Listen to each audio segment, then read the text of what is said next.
Information Sharing Protection Act, and we told you that the House voted in favor of CISPA by a vote of 248 to 168.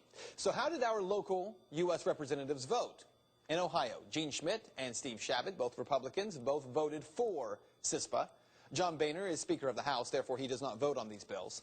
In Kentucky, Jeff Davis was a no vote. And in Indiana, Todd Young, also a Republican, voted for CISPA. And the blog Right has also been following very closely not only who in Congress has been supporting these bills, but where the lobbying money comes from. Writing this, quote, a report by Open Secrets shows who is lobbying Congress and how much dough they're coughing up to get their Congress to listen to them. The telephone industry, including Verizon and AT&T, spent over $15 million in lobbying costs in the first quarter alone. Right goes on to say the internet industry spent over $32 million so far this year. These aren't figures on CISPA specifically, but rather overall lobbying money. However, some of the most fierce supporters of the bill are in these industries.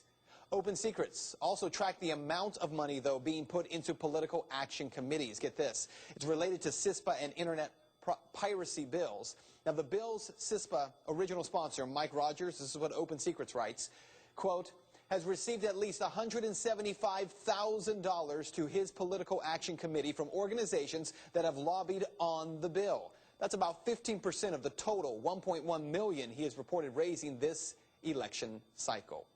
So with lawmakers pushing bills like CISPA and companies pouring money into lobbying efforts and political action committees, how do the people make their voice heard?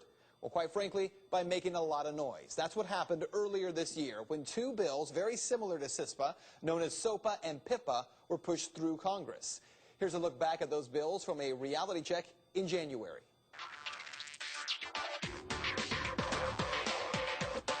Well, SOPA and PIPA, they sound like the sisters of Prince William's bride, Kate Middleton, right? Well, what are they? They are bills being considered in the U.S. House and Senate. And if they become law, they would be the most dramatic shifts in internet use ever.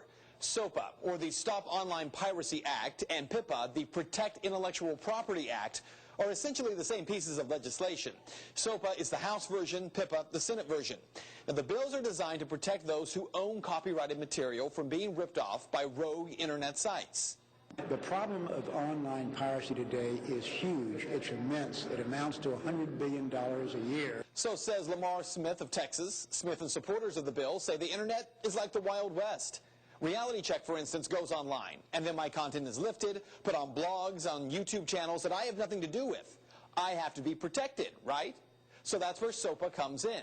SOPA gives the feds 4 ways to block internet sites that are believed to be infringing on intellectual property.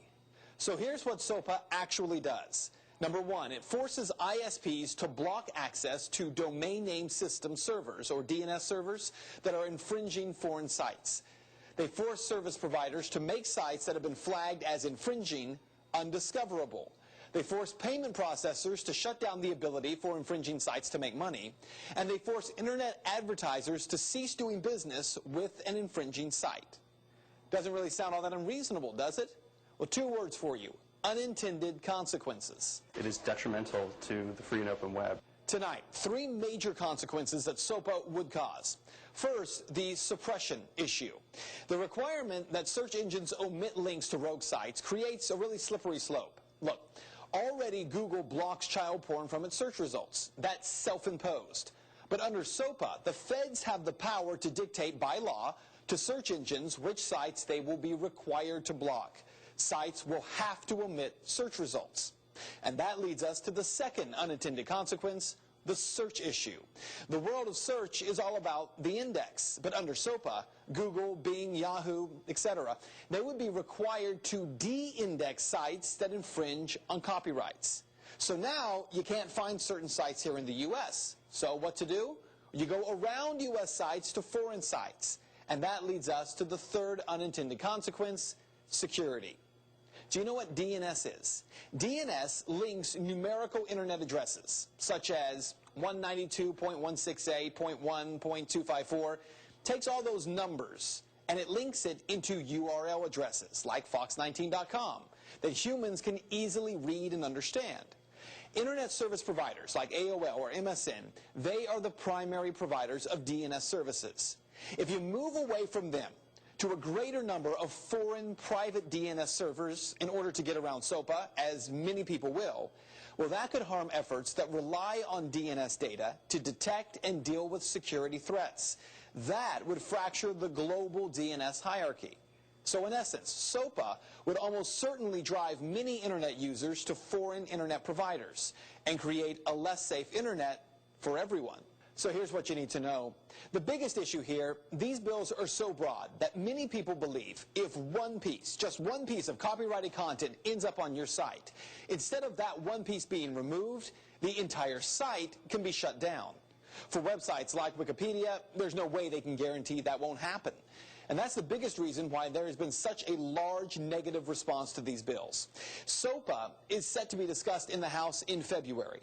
PIPA may be debated on the Senate floor as early as next week. We'll follow it for you. We'll keep you updated. And that is Reality Check.